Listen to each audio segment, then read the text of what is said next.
అతి తక్కువ fee merit scholarship తో విదేశాల ఎంబీబీఎస్. కాంటాక్ట్ వెయిట్ ఎంబీబీఎస్ ఎడ్యుకేషన్ సర్వీస్.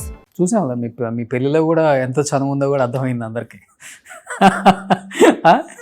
మీ పెళ్ళిలో మినిమం ఎమ్మెల్యే మీకు బుక్ ఇవ్వడానికి 1 గంట పట్టింది, మినిస్టర్కి కూడా 1/2 అవర్ పట్టింది. ఆ రేంజ్లో ఆ జనం ఉన్నారు ఆ రోజు. ఏంటి అంత పెద్ద ఎత్తున చేసుకోవడానికి? అంటే మనం మాట్లాడుతుంటారు స్టేట్కి ఒకరిని. కర్ణాటక చూస్తే గాలి జనార్దన్ రెడ్డి కూతురు పెళ్ళి అలా జరిగిందంటారు, తమిళనాడులో జయలలిత పెంపుడు కొడుకు పెళ్ళి అలా జరిగిందంటారు, ఆంధ్రాకి వస్తే జకంపూడి రామ్మోహన్ గారు అబ్బాయి గణేష్ పెళ్ళి ఆ రేంజ్లో జరిగింది అంటారు. అంటే మేము ఇది అని చూపించుకునే ప్రయత్నమా, లేకపోతే లాస్ట్ పెళ్ళి కాబట్టి ముద్దులు కొడుకు కాబట్టి చెయ్యాలన్న అమ్మ అంతే ప్రేమ? వాస్తవంగా కూడా ఆర్థికంగా మేమే అంత బలవంతులు ఏం కాదన్న. నాన్న మంత్రి అయ్యేంతవరకు కూడా కనీసం ఆస్తులు కూడా లేనటువంటి పరిస్థితి అది. ఓకే. నాన్న ఎమ్మెల్యే అయిన తర్వాత, నాన్న మంత్రి అయిన తర్వాత కొన్ని అవకాశాలు కలిసి వచ్చి కొంచెం మంచి పొజిషన్లోకి వచ్చాం అంతేనా. పెళ్ళి విషయానికి వస్తే అన్నయ్య రాజా గట్టిగా పట్టుబట్టాడు, ఖచ్చితంగా జరగాల్సిందే అన్నాడు. మీరు అన్నట్టుగా ఇంట్లో ఆఖరివాడిని. రెండోది ఏంటంటే మొత్తం కావాల్సిన వాళ్ళందరినీ కూడా ఒకసారి కలవడానికి ఒక వేదిక కావాలి కదా అని చెప్పి, ఓకే, ఇంకా పరిచయం ఉన్న ప్రతి ఒక్కరిని పిలవటం వల్ల ఇంకా జనం బాగా ఎక్కువైపోయారు. 10,000 మంది వచ్చి ఉంటారా? 1,00,000 మంది పైన వచ్చి ఉంటారు. 1,00,000 మంది పైన. అంటే మీరు చెప్పే లెక్క ఒక ఎమ్మెల్యే కంటెస్ట్ చేయొచ్చు ఒక నియోజకవర్గంలో. మీకు పెళ్ళికైన ఖర్చు అంతేనా? పెళ్ళికైనా ఖర్చు 100 కోట్లు అయి ఉంటుందా? 100 కోట్లు అయి ఉంటుందా? ఎందుకు అవుతుంది అన్న అంత?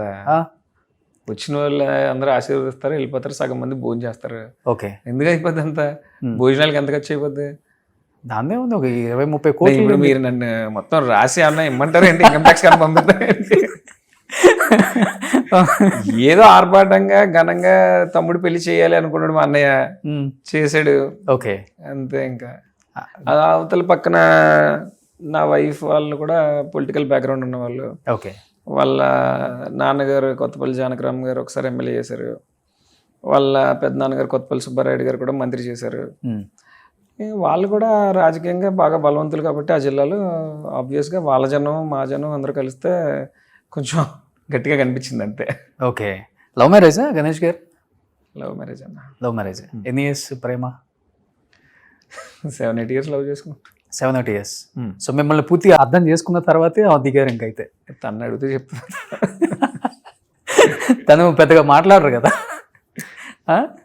తను డాక్టర్ అన్న, ఎన్ఆర్ఏ కాలేజ్లో. ఓకే. రేడియేషన్ ఆంకాలజీ చేస్తుంది. ఇప్పుడు ప్రాక్టీస్ చేస్తున్నారు. ఓకే. అసలు రాజకీయాలతో సంబంధం లేకుండా, ఎందుకంటే వాళ్ళ ఫాదర్ ఎమ్మెల్యే చేశారు, వాళ్ళ ఇంట్లో కూడా అంతా రాజకీయవేత్తలే కాబట్టి రాజకీయం చిన్నప్పటి నుంచి చూసి పెరిగిన అమ్మాయి.